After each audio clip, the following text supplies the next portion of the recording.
scared. It's not the press or the public attention that has me on edge. That kind of comes with the territory. I'm used to it. I've been in this game long enough now. And here I can leave this world behind anyway and pretend I'm still a mechanic, not the famous movie star I have become. That's what makes Rhinestone so great. Looking around the packed nightclub, I can feel a nervous sweat moistening my brow, but it's hard to be really sure if she's here at all. The dance floor is packed with bodies, happily gyrating to the loud thumping beat, multicoloured disco lights swirling around their heads, nothing seeming out of the ordinary. Yes, I, Michael Miller, just said that. I'm scared. I'm not ashamed to say it. If you want to be more specific, terrified would be more accurate. Terrified of a stranger. Licking my lips, I drain the beer bottle in my hand and wonder why I let the guys talk me into coming out tonight. I made the mistake of thinking I could actually have a good time. Leaning over the gap between me and a nearby empty table, I set my bottle down on the surface and wished to God that my hands would stop shaking. I hate her. How dare she have this effect on me? I deliberately let out a long, slow breath, but it does little to calm my anxiously paced heartbeat. Maybe a dance will help. I spent much of the night keeping this pillar company. No, I can't face it. Another drink, that's what I need. Joining the queue at the bar, I look around, but nobody is paying me special attention. Peeling back the unbuttoned, turned back cuff of the smart, crisp shirt sleeve on my left arm, I reveal the elastic bandage. This is covering the dressing over a stab wound just forward of my inner elbow. It looks okay, no dark patches. That's a good sign. It just hurts like a bitch. Waiting patiently to get space and attention at the bar, I can't help dwelling on the injury, or rather how I got it. It's a souvenir from my latest run-in with Thomas Slag. My jaw tightens, my breathing quickens, and my hands curl into fists at the memories. I can't believe the nerve of that SOB. Every time I set eyes on him, I just want to rip him apart. My turn comes, and I step forward, leaning over the bar so the expectant bartender will hear my shouted drinks order. He nods, shouts back the price, and then turns away to fetch it. I pull my wallet out and grind my teeth. What Slag does to my young cousin Charlotte Lucas makes me so sick. Every time I think of it, my blood boils. Handing over a $5, I turn away from the bar with the fresh beer in hand and wander back to my position near the dance floor. My wallet already slipped back into my pocket. Charlie is only 18, for God's sake. After everything he's put her through, he had the nerve to stab me. He's never tried to kill me before. He likes to save his best moves for Charlie. It was so messy I had to get stitches. I know a gashed arm isn't likely to kill me, but I don't think that's where he was aiming for. Grinding my teeth, I lift the bottle to my lips and knock some of the cold beer down my throat. Or maybe I can believe it. I wouldn't put anything past him. It's just a shame I didn't get a chance to return the favour. I made him bleed, sure, but not as much as I'd have liked to have done. And do I even get a pat on the back? A thank you maybe? A how's your arm? Do I ever? I get arrested alongside him. The only one who gets shipped off to hospital is her, and that wasn't easy. That's the welcome home I got this morning. That loser in my house. The fact I share a house with Charlie and a couple of her college friends makes no difference to him, of course. Why would it? I spend a lot of time away from home filming. Gives him plenty of opportunity. My hands curl into tight fists, the tension in my muscles sending barbs of pain rippling through my left arm, but this barely registers. I don't know how much more she can take. Charlie's small, about 5'4", something like a size 6, 110 pounds. Easy to manipulate for a taller 30-something man who is easily more than twice her size. Someday he's going to kill her, and I don't know how to stop it. It's like a speeding express train racing down the tracks out of control. You know the accident is coming. You don't know where or when, but it's a mathematical certainty. If she's lucky, I'll put him in the morgue before he puts her there. Knowing how things are with those two, there will be a next time. Slack is pretty pathetic, such a weakling. That's probably why he resorted to stabbing me. It's the only way he could do any real lasting damage. I mean, he bruises Charlie up pretty good on a regular basis, but when he's up against a man, it's laughable. I'd have no problems taking him, but I never get the chance. The police keep turning up at just the wrong moment and breaking things up. I wish they wouldn't. It's really annoying. I could save them a lot of paperwork if they'd just let me beat him into a coma. Knocking back another slug of beer, I glance around the crowded dance floor, but I can't see the guys I came with. Ryan Ackle, Daniel Lewis, and his new friend Lorena anywhere. I haven't seen them in a while. The other two, Nick Murphy and his colleague, Amber Chryson, have already left. Someone brushes against my back and I glance around. Nervously. I'm letting her get the better of me, damn it. Biting down on my lip nervously, the gesture a painful reminder of the fresh wound where Slack bust my bottom lip open, I feel silly. But is it silly? She could be here. Probably is. Watching. Waiting. Spying an abandoned matchbook on a nearby table, I pick it up and extract the last match, inserting the dead end between my teeth. Flicking the matchbook back onto the table, I start to chew on it absent-mindedly. I could be adding 2 and 2 and coming up with 10. Maybe she's nothing more than an overzealous fan. I mean, the letters and text messages I've been getting might not even be from the same person. But then why would she continually brag about following me round with such accuracy if it was all fantasy? How would she know I saw the new James Bond movie at 10 o'clock on Saturday, June the 12th, and sat in row 21 on the right-hand side, 3 seats in from the aisle, unless she was there with me?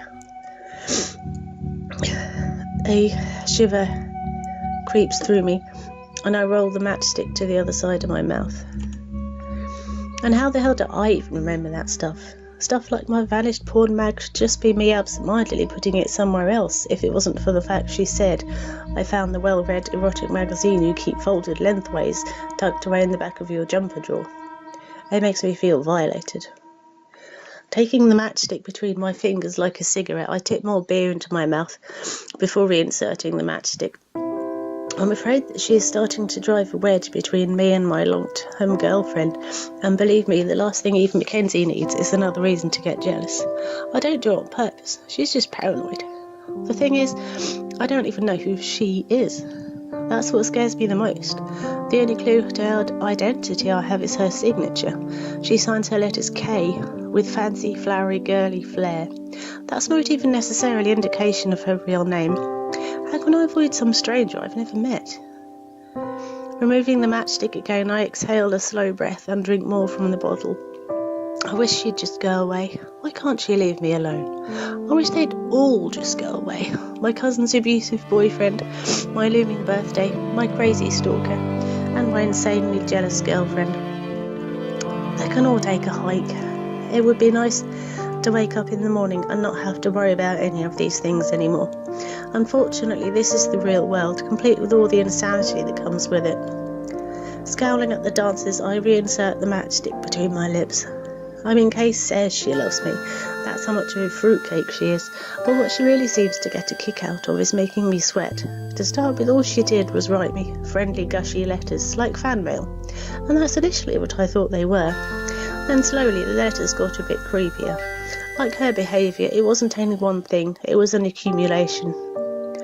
Pausing the chewing, I take another slug of beer and nervously bite my sore lip again before returning the soggy matchstick. Remembering opening the latest letter in my trail yesterday, a shiver runs down my spine. I don't know why I even wasted my time. I always know what's coming as soon as I see my name on the envelope, in her familiar script, but I still open them. Just by scanning the neat pages I get the gist. She hungers for me, she is crazy about me, she longs to feel my touch and knows I feel the same. She insists I keep in mind that she is always watching me. Same old story. It sounds a little bit creepier each time I read it. Sighing deeply, I discard the match and drain the bottle. It's strange that she is this anonymous. I don't know much about stalking, but I thought the whole point was that the victim knows who's doing it. It makes me feel like I'm missing something. Noticing a trio of pretty young ladies making eyes at me from a couple of tables away, I smile and wink absent-mindedly at them. They turn away and coo at each other across the tabletop laughing. I can tell. I recognise the body language. They also do that over-exaggerated O face at each other, hands on their cheeks in mock shock. It makes me want to laugh. It's just as well Eve's not here, really. That's the kind of little gestures that drives her mad. What am I supposed to do? If I ignored every woman who pays me attention or just scowled at everyone, I'd get a reputation as a grumpy old bastard. No thanks. It's good to see you smiling, Ryan suddenly shouts in my ear, his hand coming down on my shoulder as he lets out a laugh. Thought you were preparing for an execution or something the way you've been acting tonight. Jesus, Roy, I gasp, leaning closer to his ear to ensure he can hear me shouting above the music. Don't sneak up on me like that. He just laughs again. It's not my fault you're so jumpy. Are you okay, mate? Seriously? Still trying to restart my heart, I nod unconvincingly and look at his concerned face. I want to go home now. I'm done. This was a bad idea. Pressing my lips together, I clap him on the shoulder and set the empty bottle down on the same table as before, then start to weave my way through the crowds towards the men's room. Suddenly, the familiar electronica beat of Swedish House Mafia's Greyhound fills the air, and an automatic smile stretches my lips. Listening to the techno build-up, I hesitate in the quieter area near the toilets. There aren't even lyrics to this. Who knew music could be so beautiful? The group of women leaving the ladies' room catches my eye because the one in the middle has an obvious curve to her stomach, which I would guess to be a baby bump. But if that's the case, she's at that early stage where it's hard to be sure if she is pregnant or just has a round tummy. It reminds me of what Fleur Carmel said this afternoon. The song breaks into the keyboard-fueled interlude as I step through the doorway into the men's room, scowling. It's quieter in here and almost deserted at the moment. I don't know what to make of it. That woman is evil. The thing is, it's entirely possible she might be right. The idea that Eve could be pregnant and not have said anything blows me away. Maybe she's not happy about it and is considering other options. Grimacing, I sit myself up and move to the sinks. Fleur knew it was news to me and revelled in this, insinuating that either Eve or I, or maybe both of us, were cheating. I tried to hide my shock, but annoyingly, people can read me like a book sometimes. Just before I ran into her, I had seen the fictitious article she wrote printed in the latest issue of the magazine she works for, mentioned on the front cover, and not gotten over the shock of it. When she started going on about the state of my relationship, I may have overreacted. Realising I'd been soaping my hands for longer than necessary, I rinsed them. I was on a short fuse after Slack. She's lucky I have a lot of self-control. Besides, if I'd have lost myself, I'd only been proving her right. Remembering the satisfied smirk on her neatly made-up face, I feel my teeth grind together and scowl at my reflection. What happened with Kelly LaHare was an accident, a terrible, god-awful accident. Why did Fleur have to make it out to be more than it was? She wasn't even there. She has no idea what really happened. It scares the hell out of me. Not just the incident itself, but Fleur's lies. Everyone who reads it is going to believe it. That bitch made me out to be a monster. Turning off the tap, I shake the moisture from my hands and stick them under one of the dryers. The guys may have intended tonight to be an early birthday celebration, even though they never mentioned it as such. The timing is a little too convenient. I'm not sure whether to be offended or insulted. They know I don't celebrate anymore. How can Ryan be surprised I'm behaving? What was it he said? Like I'm preparing for a funeral. Idiot. A sharp pain stabs at my heart, but not because of a physical injury. Closing my eyes, I take a deep breath and swallow down the emotion blocking my throat. I'm going to be 32 tomorrow, and my birthday has been nothing but a time of mourning for the last 14 years. Stepping back into the club, I survey the area but can't see the others. And the music has now moved on, but I can't place the new track. It sounds familiar though. Weaving my way back to where I was standing earlier, seeing no sign of Rye, I chew my lower lip absent-mindedly, grimacing when I catch the scab with my teeth again. Digging into my trouser pocket for my phone, I realise it isn't there. What the devil did I do with it now? Awkwardly patting my other front pocket, I try to remember when I had it last. I was at Beth's place earlier. Did I have it then? Frowning, I rub my temples between my thumb and forefinger. The loud music is starting to give me a headache. Although normally I like it in here, it takes away all my worries, but apparently not tonight. Maybe it's worth looking for him outside. Weaving my way through the crowds, I head for the door. I'm always doing that. I lay my phone down somewhere after using it and just completely forget about it. Last week I almost left it on location when we were filming in the Essex countryside somewhere. Luckily Justin Farrell, a friend and co-star, noticed. I'd have had a hard time getting it back if he hadn't. Stepping out onto Prince of Wales Road, the cool night air hits me, sending goosebumps rippling up my arms. It's warm in the club. You don't realise how warm until you step outside. Wiping the fast cooling sweat from my brow, I cross my arms carefully over my chest and look around for Ryan. Goosebumps tremble through my skin where the breeze is blowing on me, my shirt being open at the collar exposing my neck and chest. There were a couple of nightclub bouncers flanking the door, and I meet the eyes at once, instantly feeling unnerved. His eyes are hard and judgmental. The way he is staring at me makes me feel like he can see into my soul. I wish he'd look away. Swallowing my nerves, I try to ignore him and continue looking around. Please tell me he's out here. A group of girls catch my attention as they giggle drunkenly, falling into a waiting taxi cab at the curb. Then I spot him a few yards away chatting to a slim brunette in a tight short dress and high heels that I can only see from the back. The woman has soft-looking brown hair that is hanging loose around her shoulders and a good figure. The way the dress is clinging to her makes her body look amazing. Not many women could pull off a dress that tight without it making them look fatter than they actually are, creating rolls of fat when there are none. I recognise the fabric. I've seen it look unflattering on other women, but this one pulls it off nicely. The dress is a contrast of red and black and is matched with shiny black stilettos, making her legs look really long and slim. Ryan looks over her shoulder in my direction and gives me a nod as I approach. The alcohol is affecting me a lot now that I'm outside. I don't know why. I feel a bit unsteady on my feet and my brain is fuzzy. "Come on, Karen," a girl yells from nearby. I glance back at the bouncers, feeling sure his eyes are still on me, and he is indeed staring at me, or maybe glaring. Uncrossing my arms, I shove my right hand deep into my pocket and try to shake off the bad feeling he is giving me, turning back to Ryan. The brunette chatting with Ryan spins round on her heels. "See you later, Mike," she beams at me. All I can do is notice how low-cut her skin-tight dress is, dipping incredibly low over her round breasts with no hint of a bra in sight before she scurries over to the waiting taxi with me gawping after her stupidly. Wow, she's so sexy. Do I know her? Wordlessly, I watch her climb in beside the other girls. "What?" I ask Ryan as the taxi pulls away, trying to catch my breath. I mean, who was that? "Are you kidding?" Ryan laughs. "It's Karen Garner." "Come on, mate, don't tell me you don't recognise her." "Karen? From work? Is he kidding?" I look into his amused face, my jaw still slack. Wow, I don't find Karen attractive. I mean, she's pretty enough in her own way, but average as far as looks go, and not really my type. I had no idea she could look so hot dolled up. Or maybe I've never looked at her like that. Shaking my head to try and clear my mind, I close my mouth. "I don't know about you, Mike, but I'm ready to get out of here." Ryan sighs as if reading my mind.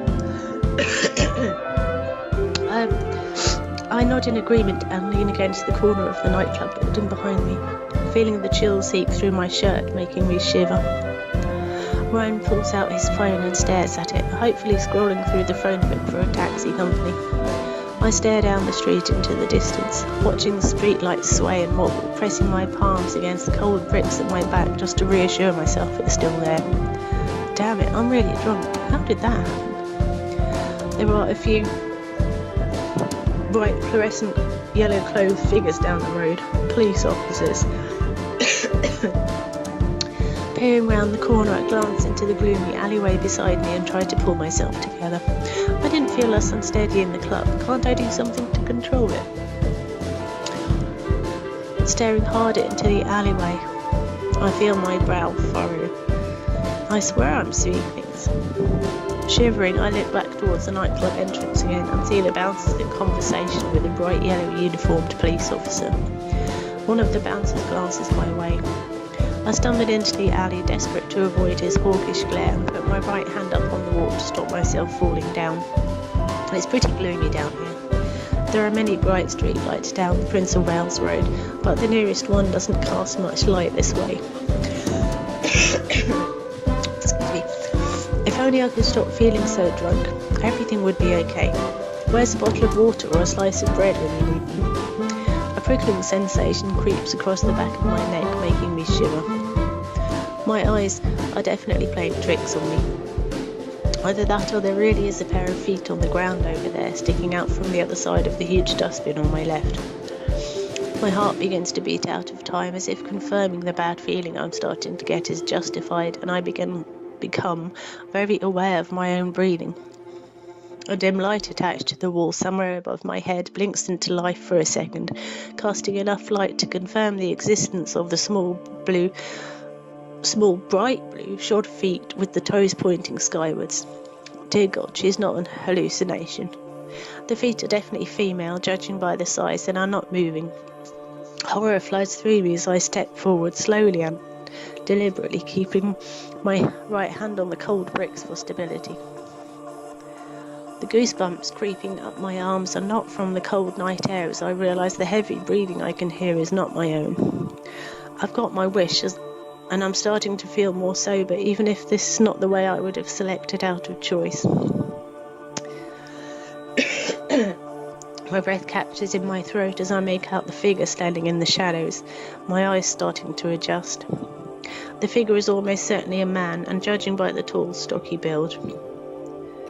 "Hey," I shout, "what are you doing?"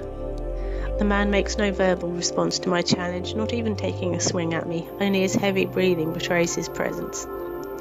I move closer, shuffling the rest of the way past the dustbin, staring hard at the figure and wishing I could see him better, while my erratic heartbeat goes crazy.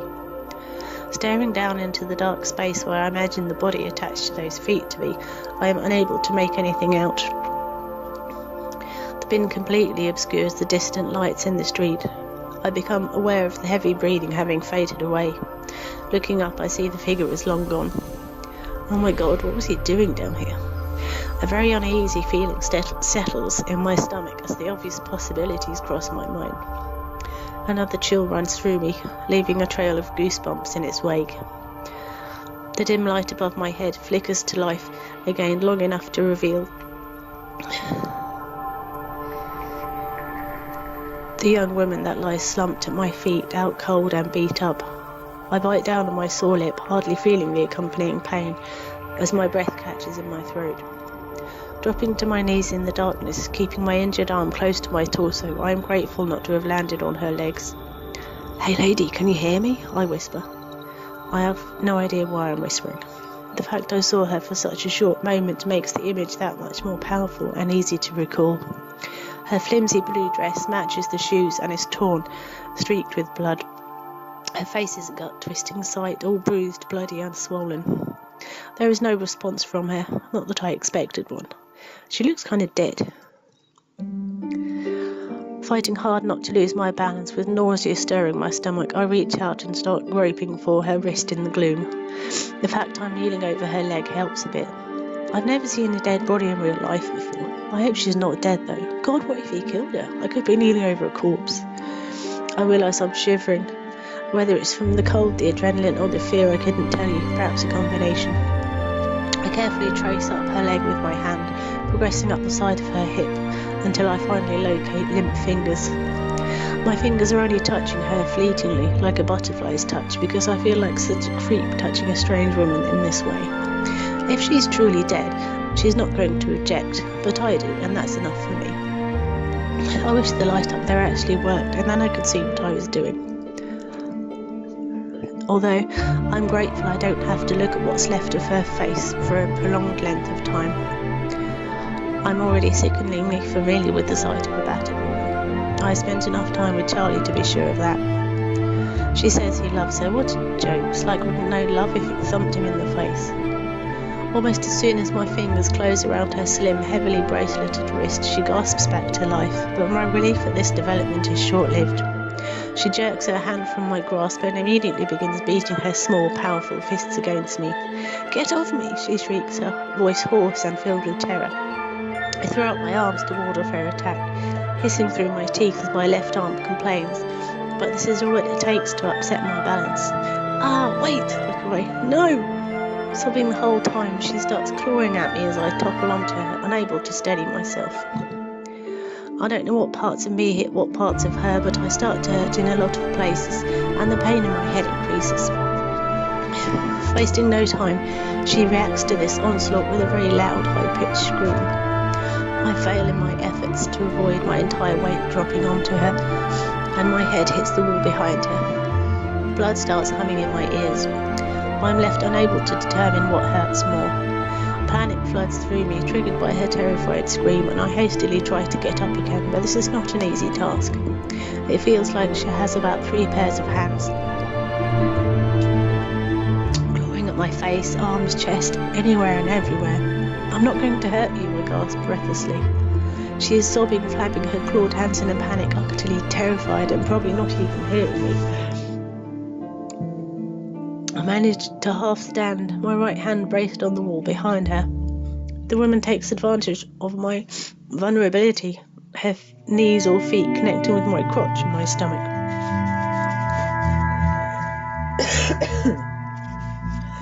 Losing my footing with the wind knocked out of me, I collapse into her arms, gasping for breath and in real danger of vomiting.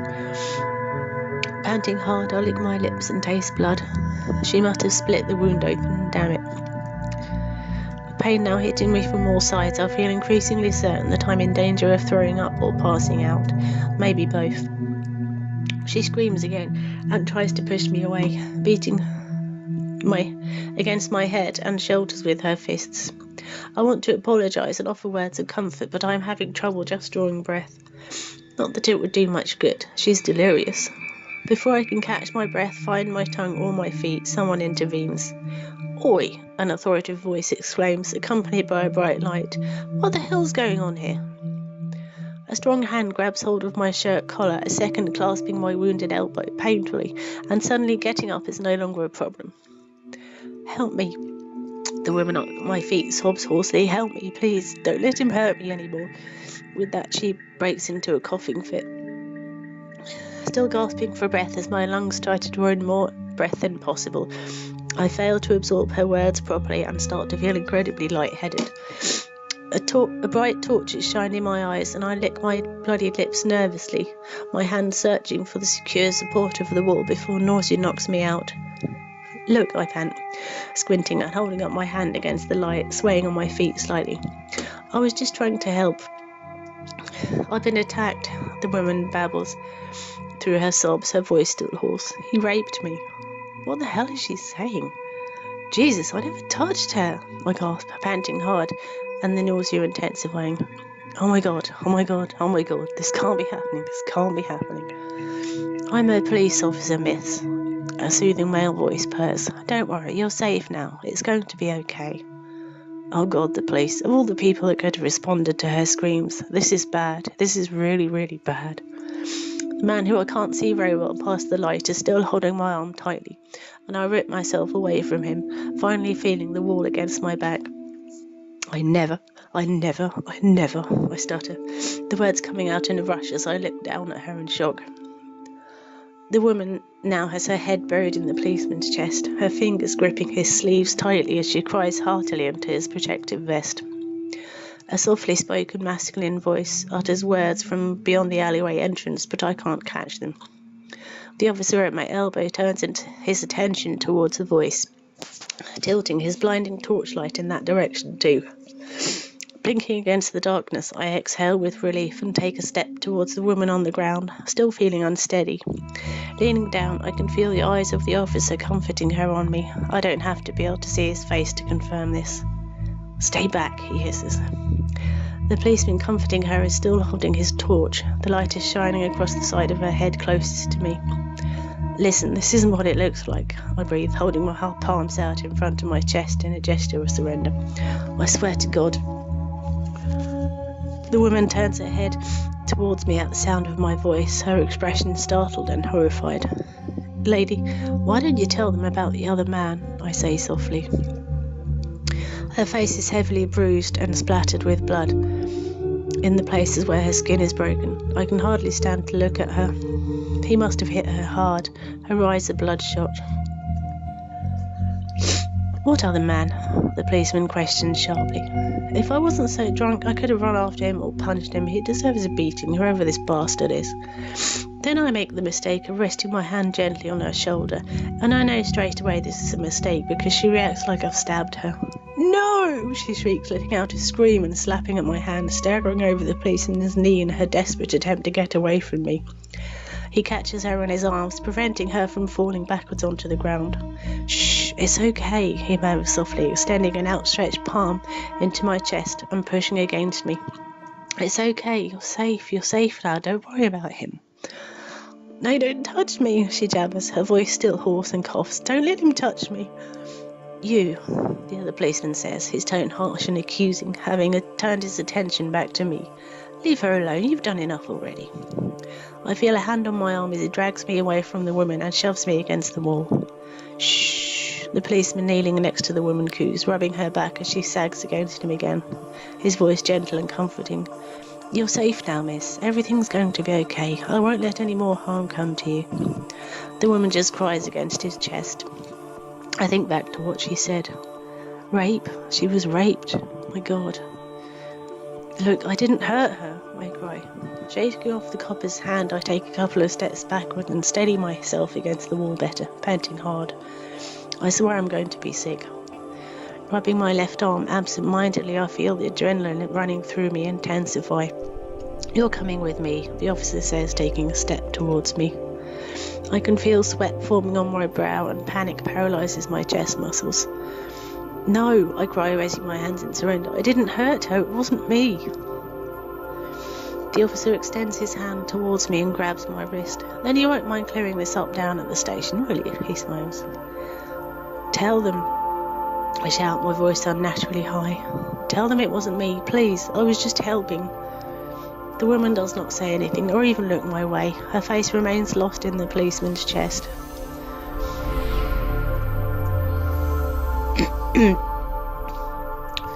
I wrench my wrist from his grasp before he can clamp the handcuffs he is clutching in his other hand onto me and start to back away from him.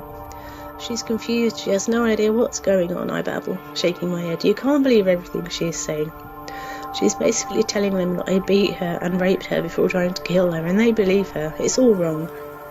Look, if what you say is true, there's no reason for you not to come with us and work things out, right? The officer says smoothly, compensating for each step I put between us and still brandishing the handcuffs. My wild eyes look onto the shiny silver handcuffs, my breath coming fast, and I hardly hear him as the nausea returns with a vengeance. Or maybe it never left. I would never do anything like that. How can she say that? No, I mumble, shaking my head again. Something inexplicable takes hold of me, and without making a conscious decision to flee, I am suddenly running in the opposite direction. Hey! The policeman shouts after me. My legs work surprisingly well, under the circumstances. Maybe it's the adrenaline. Stop, police, he hollers. Heading towards the distant light at the other end of the alleyway, I hear a pair of feet pounding against the pavement in pursuit. Staggering out of the under end of the alleyway into the next street, I run down it, still expecting to lose my footing at any moment. There is no time to think about what I'm doing or why I'm doing it. I just know that everything is wrong. Without warning, a policewoman steps out of a doorway into the street directly in my path. There is no time to react before I barrel into her full pelt. She lets out a shocked scream, her startled eyes boring into mine as we fall to the ground. Completely blindsided, I throw my arms up between us as I land on top of her with a grunt. She lets out a gut-wrenching sob. Rolling onto my back, panting hard, I try to absorb what just happens, the dizziness intensifying. I think I'm going to pass out in a second. Where the hell did she come from? Pressing one hand against my aching forehead, I look in her direction and see her clutching her face with one hand, whilst bright red blood seeps between her fingers. She has her other arm across her stomach, curling up into a ball.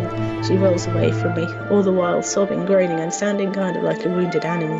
Did I do that?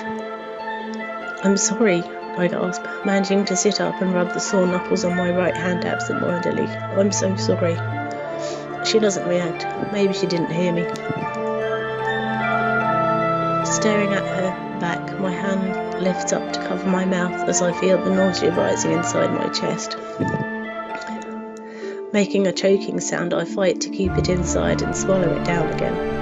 Oh God, it's last weekend all over again. I may be drunk, but I still remember, unfortunately.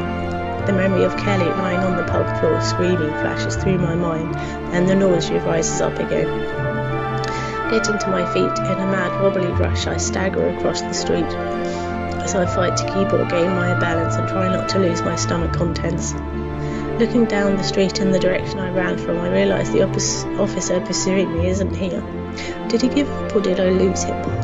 The radio attached to her uniform is garbling away, very animatedly, but I can't decipher any of what's being said. It doesn't even sound like English. I wonder where her partner is. Cops never travel alone, especially when they are patrolling Norwich city centre on a Friday night. For the first time, I noticed the revellers that are congregated in the street, and they were all staring at me. Then a policeman approaches me at speed, soon coming to a stop when he catches sight of his colleague on the floor. I watch him look down at her with a troubled expression, appearing somewhat less out of breath than myself. I stutter, trying hard to come up with some kind of explanation. The officer turns his eyes back towards me, and his brow pulls down tightly over his eyes. He looks torn between going to her aid and charging at me. Wiping the sweat off my forehead with my right forearm, I realise my hands are vibrating like a phone ringing on silent mode. I take a step away from him, putting distance between me and his hard stare. "Don't make this any harder than it needs to be, Miller," he finally says. I look to my left, hearing words of warning spoken by a new voice, his tone low and full of authority. But the policeman in the doorway is probably talking to the handcuffed man at his elbow, not me. "That's who you are, isn't it?" the first cop continues. "Michael Miller." I nod in confirmation, looking anxiously at the new cop as he quickly takes in the scene before him. "Maria!" the second officer gasps, rushing over to the woman on the floor. The bystanders are whispering amongst themselves, some just staring dumbstruck. "Look," I slur, pausing to run my tongue across my lips. "I haven't done anything." The WPC down on the ground is curled up, moaning and crying in pain, very audibly. I stare down at her over the crouching policeman's shoulder, my hand covering my mouth, still trying to comprehend what happened. After calling for backup on his radio, the policeman straightens up, turning to face me with a near-murderous look in his eyes. I barely have time to swallow my nerves before he has me pinned face first against the wall. I grunt with the force of the impact, but words fail me. "You just made a big mistake," he hisses in my ear. Oh God, what have I got myself into? I want to say something, but my mind is totally blank. I can't seem to formulate the right words. He wrenches my injured arm behind my back, causing me to cry out in pain, and I'm sure I can feel the stitches popping. "Get off me," I shout angrily, suddenly finding my tongue. "Son of a bitch." I struggle hard, trying with all my might to bring my left arm in front of me so it's not painful. But his grip rivals that of a workbench vice. This guy isn't letting go for anything. Oh God, it hurts so much. I kick out, desperate to make him let go, and feel my foot connect with his leg or knee. The other officer joins in, trying to restrain me, just as I manage to wrench my left arm free and hands close around it again. Blindly, I swing round him with my right fist, punching one of them in the face, and he goes down. "Turn around!" The other one barks, his hand on my shoulder so as to turn me himself. Before he can, I lash out and he goes down too. I'm starting to feel very lightheaded again. Suddenly both pairs of hands are on me and I find myself kissing the wall, both arms behind my back. "Ah!" I scream, struggling, my face contorted with agony. I can feel something warm and wet on my arm. It's got to be blood. Don't they even care if I bleed to death?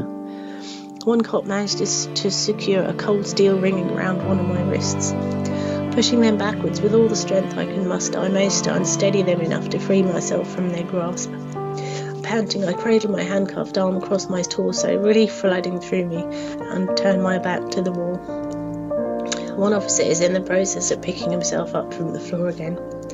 I begin to slowly inch away from them, my eyes wide, recovering themselves rather quickly.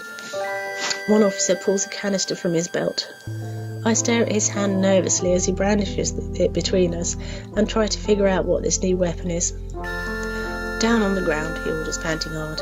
Now.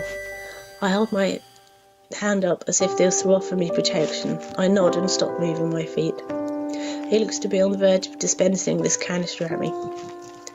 Okay, wait, I puff breathlessly. Stop. You won't get a second warning, Miller, his companion pants, wiping his forearm across the bottom of his nose. He's bleeding. Slowly I obey, keeping my left arm cradled against my stomach as I lay face down on the ground. Wait, I know what that canister is. I can't remember the name of it, but it's on the tip of my tongue. Both hands, let's see. I swallow nervously, still shaking either from fear or adrenaline, but I don't reveal my other hand. This position is not comfortable, but it's better than the alternative. One of them kneels very painfully in my back and moves to force my arm behind my back again. No, I cry, turning my head to one side and jerking beneath him, trying to shake him off. Get off me! My reward is a fountain of something sprayed into my face. I scream as red-hot pain explodes all over my face and break into a coughing fit. My eyes burn like I've had raw chili peppers rubbed in them, and my throat feels like it's been set on fire. I'm so blindsided by the effects of the pepper spray, I barely notice my arms being wrenched behind my back this time, as the handcuffs are secured properly on both my wrists. I never felt anything like this before in my life. I feel like I can't breathe, and I'm sure my throat is closing up. Still coughing like a lifelong heavy smoker, I open my eyes, but the difference is barely noticeable. Fear and panic sink through my veins as I struggle to breathe and try to figure out why my eyes have stopped working. God, it hurts. I can hear voices but can't distinguish one from the next. It's just this meaningless hum. They pull me to my feet and the dizziness I felt before intensifies so much that I know I'm going to pass out this time. Words spring to my mind, so many questions, but they all get lost somewhere between my brain and my lips. You're under arrest, someone informs me, the voice right in my ear. Still coughing and gasping for breath, I stagger along between the officers as they lead me somewhere. I can't see anything, I can't speak, and my head feels like it's going to explode. I don't think I've ever been so afraid. The alcohol is doing nothing to numb any of this. Gasping for breath, my chest feels paralysed, unable to draw enough oxygen into my lungs. My head is swimming like crazy. Still worried I'm going to vomit, I am no longer sure which way is up and which is down. I can feel the moment my body goes limp, but for some reason I don't hit the ground. The next thing I know, there is the sound of a door opening. Watch your head, the voice says. I feel a hand on my head ducking me down as I am shoved forward. Collapsing into a small space, I hear a door slam shut, very much like the back door on a van. I hurt all over, I can't think, and I feel like I'm dying. If I survive this, I hope I never have to endure pepper spray again. That stuff is evil. Trying to catch my breath, I blink furiously, but my sight does not return. Bending forward until I feel my forehead touch the cool floor, I start sobbing. Well, that's the end of chapter 1. Number 1, I hope that was a good read, and this works because this is an incredibly long video, and I must apologise if my voice was a bit off during any of that. I have a cold right now, and it's really terrible. That probably shows in my voice if you've heard me talking before. So I'll wind this up quickly because, as I said, this is long. So thank you so much for anybody who has sat through that 45 minutes.